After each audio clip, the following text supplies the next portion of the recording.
This awesome creation, this is the YouTube Yacht Project. It is a boat-themed and shaped rental cabin we're in the process of building. In the previous video, we did some work on these deck posts, but today, you'll notice there is no roof, and we're gonna do something about that. Utilizing this big old honking lift, and well, let me show you. Some of this standing seam metal. That's what we're putting on this rig. Standing seam metal. You can see we went with the black color. Let's get started.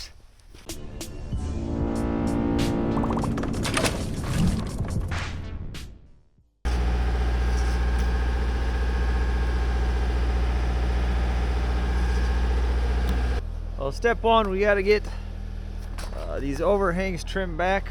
Got some OSB to trim on this side, and obviously some of this ice and water dam that we put on, we just left it run wild when we installed it.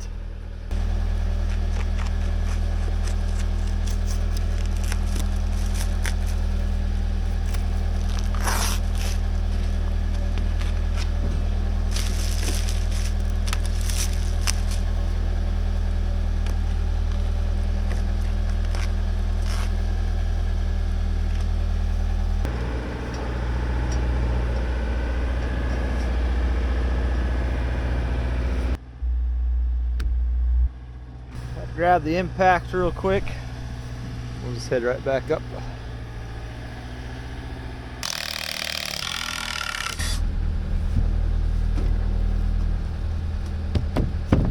I could cut through the tar and the wood at the same time, but it really dulls up a saw blade quick. So we're still just gonna trim it with the knife first.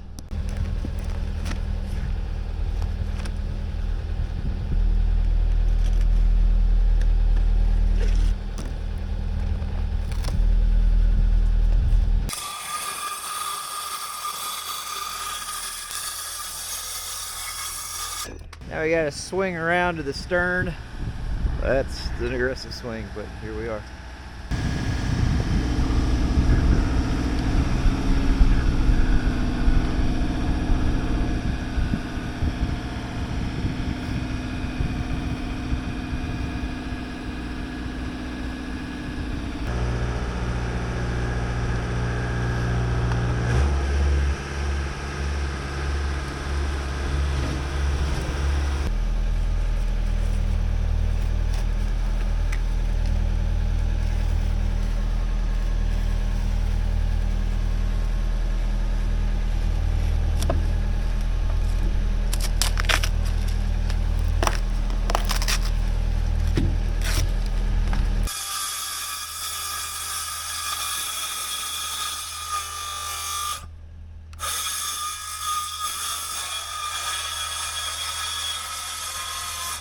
I need to square up my gutter board where it's at. A little tree trimming.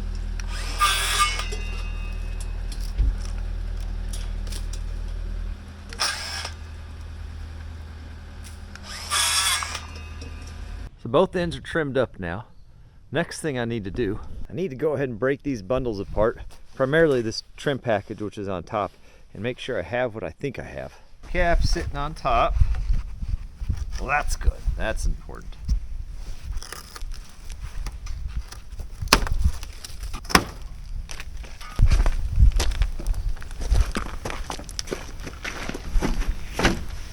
So this is the end wall flashing. It says it right there. And that's what will go around the bottom of the wheelhouse. Yes, sir. Man, that looks good too. That's what we're working with for our drip edge. Seems like an excessive amount of drip edge.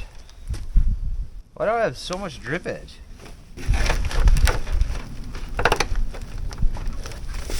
So I just got off the phone with the sales rep, and I think I know why we've got so much starter. Because here's what we've got. We've got 9, 18, 27, 36, and that's a bundle of 7. So 41 pieces, and these are 10 foot long. And I don't think we have 410 feet of starter, but I also don't see any Z closure for the ridge cap.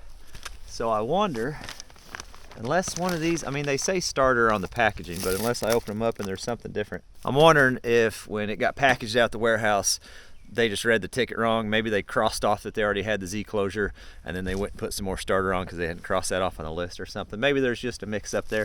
Not a big deal. They can take back this because this isn't a custom length. That's a common length and a common color they use. So they can take that back for credit. And the Z closure, I mean, they stock it so we can get it if we need it. But the only thing I know to do at this point is just start installing stuff. Appropriate hammer, flashing, some snips, nails. Let's go.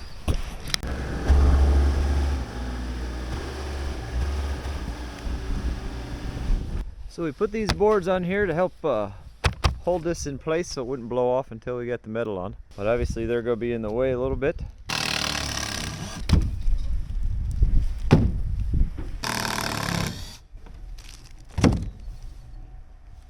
Just gonna go along. You can see we had some adhesive. We're just making sure the edge is clean, looking decent. So I did call them this morning too, talk about that trim and just make sure I'm following their recommendations for install. They said roofing nails or the screws. I like the nails for the drip edge. And then when we get to the metal part, they said 16-inch spacing, which is pretty common. It's just nice to double check with the manufacturer and make sure you're doing it the way that they want, just in case it is different. This is just my personal preference, but this is the way I do it. I just make sure we're flush on the ends. I push them in, and wherever it's happy is wherever it's happy. I don't try to deform anything and make it perfect on this edge. I'm not worried about that. I'm more worried about this edge staying straight, so whenever we put the metal on, the reveal is the same. I'm not saying it's right. I'm not saying it's gonna work out. I'm just saying how I do it. You gotta remember to put your tools back in the basket. You gotta remember.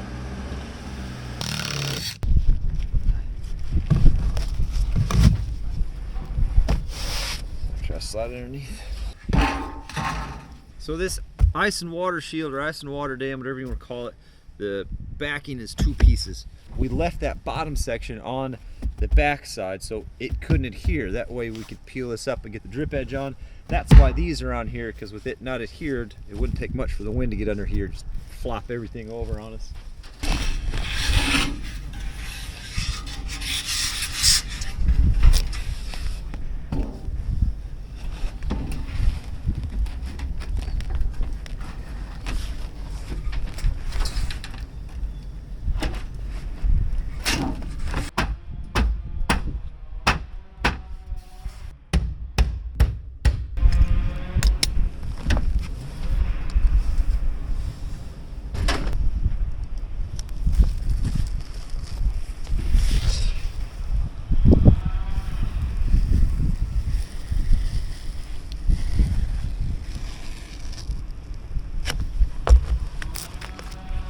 We may end up burning a piece here, doing an experiment, and I'm okay with that. As long as we get it right, we don't have to redo it in 10 years.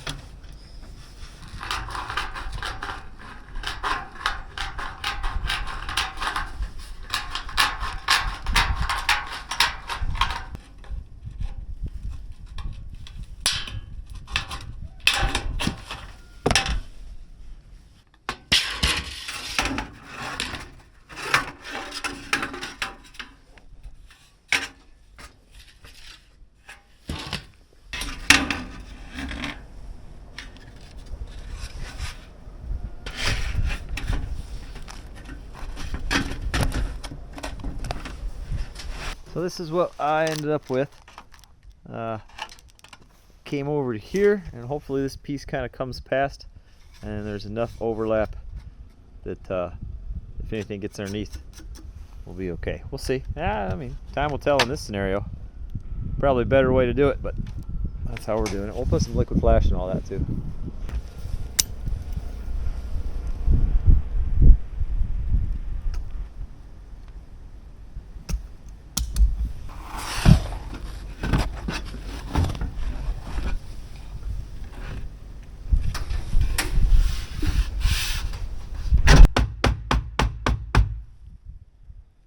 I don't hate that. I don't hate that at all, actually. So that's how it ended up. Remember that piece behind there is all the way to there, and then there's that piece of metal cut that's in there. And then we liquid flashed underneath and liquid flashed right there on the edge, but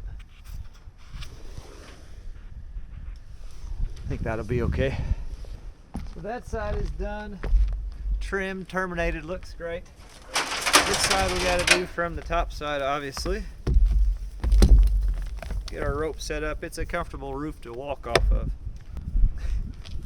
That's not what I meant, but that's what would happen. It's a comfortable roof to work off of, but I'm clumsy and would probably walk right off of it. So we'll tie off. I got an anchor set up here already. Always good to make sure this is going the right direction. And it should slide towards the anchor. It should lock coming from the anchor. If you got the wrong end of the rope anchored and you got it going the wrong way, when you fall, you're just gonna slide right to the ground. So always good to make sure that's right. Then you just have to squeeze it and you can walk with it.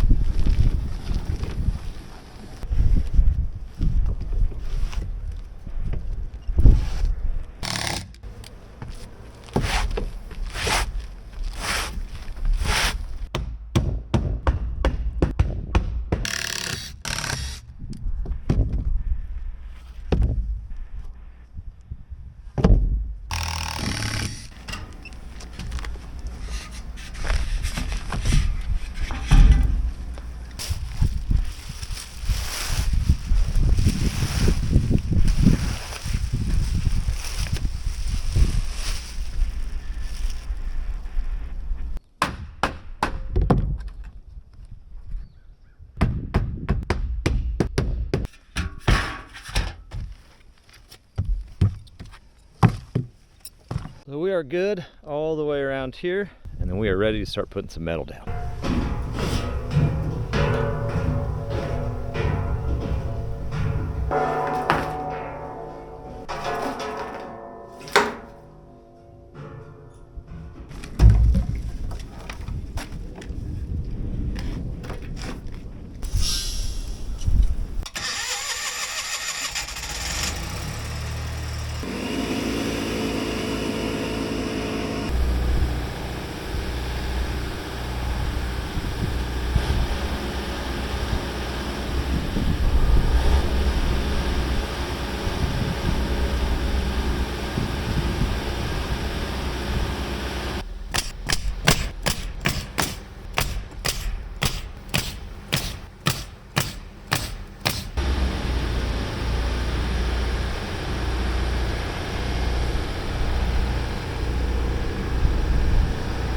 Just bought this hammer yesterday.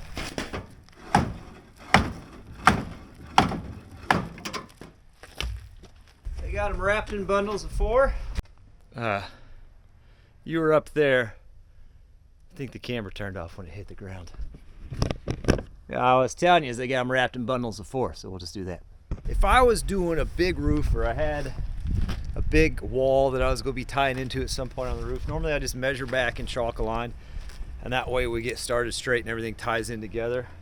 But I'll be real honest, my motivation level is just like she's down. And if we get it lined up on the first one and it looks good on the drip or on the start, that's what we're doing, you know? No reason to measure more than we need to. I want to put Christmas lights on it during the Christmas season. I think it's cool. Let's see what we end up with over here.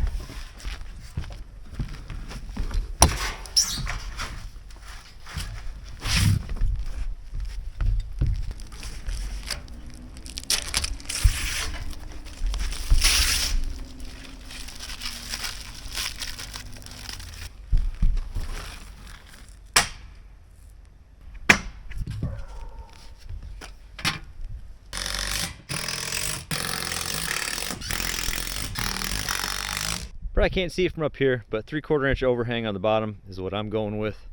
And I'll get it lined up on the rib.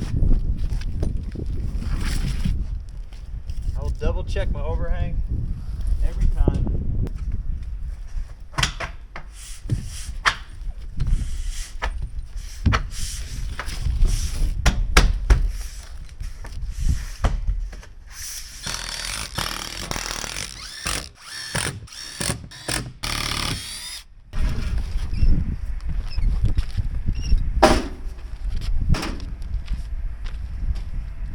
So just in case you haven't noticed, the roof here is a very low pitch.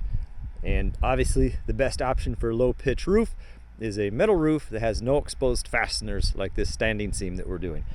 I did go get this. It's actually from Erie Diesel Service.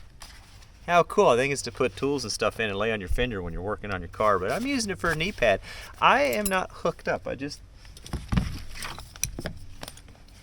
4 more to go in this big run, and then we start down the side of the wheelhouse. Here we are, all the way up to the wheelhouse. I want to measure that real quick. Hopefully the pieces I ordered is the correct measurement. And by that I mean hopefully I gave them the correct measurement. It's always a little nerve-wracking when you first put it up here, but that is perfect. That's exactly what we're looking for.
Okay.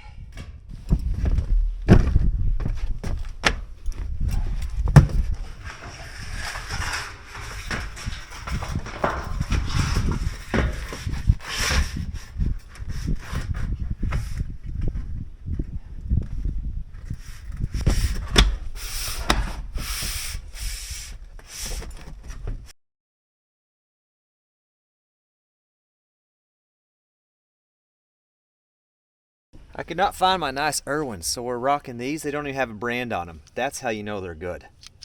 You know? Brandless. Cool. There are a lot of tools to cut metal with. And if you do metal every day, they're worth investing in. If you build one boat cabin every 10 years or so, you know, we just use the snips.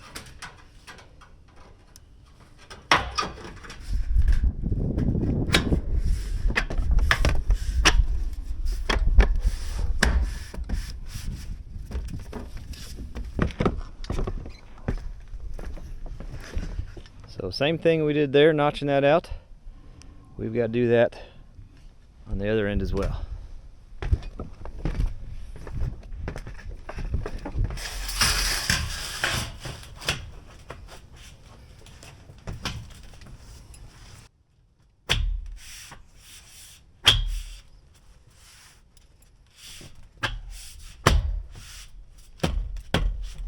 And this is where we're going to start the real fun. Obviously every piece we lay in here now, we've got to cut an angle on. That corner needs clipped to get it started. That's going to be fun. You know, that's neat.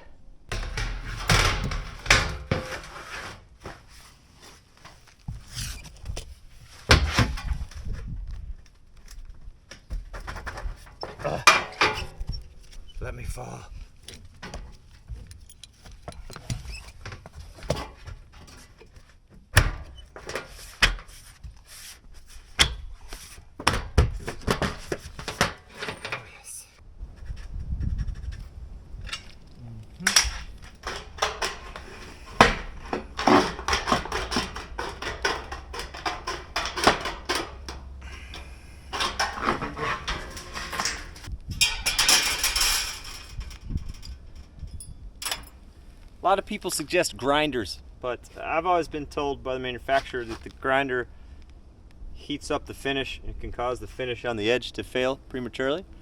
Don't know if it's true or not, but when the manufacturer tells me not to, I typically don't.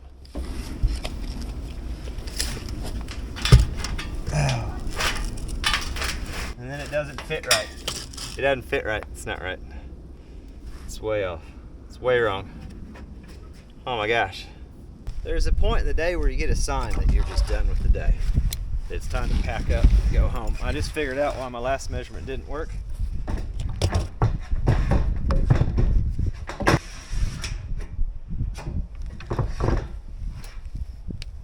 It's because I measured out 3 1/4, and instead of marking the end where I was supposed to, I just marked 3 1/4 flush with the trip edge.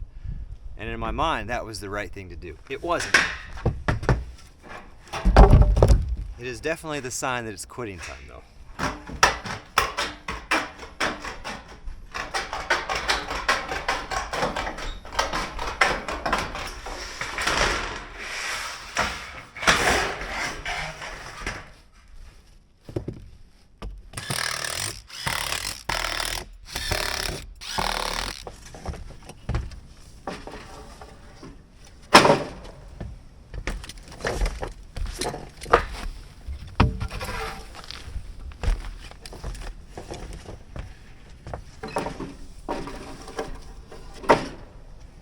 All in all, not too bad progress for a one-man operation. Pretty tickled with it. I'll come back out tomorrow when I'm in my right mind and we can actually do measurements right. Get that finished off, that finished off. The trim that we have finished off, I'm missing a couple pieces. But they're gonna get that to us next week. That's something. So there you go. And a little bit of sunset in the background for you. What a video. This exceeding expectations, you know? That's what I like to say.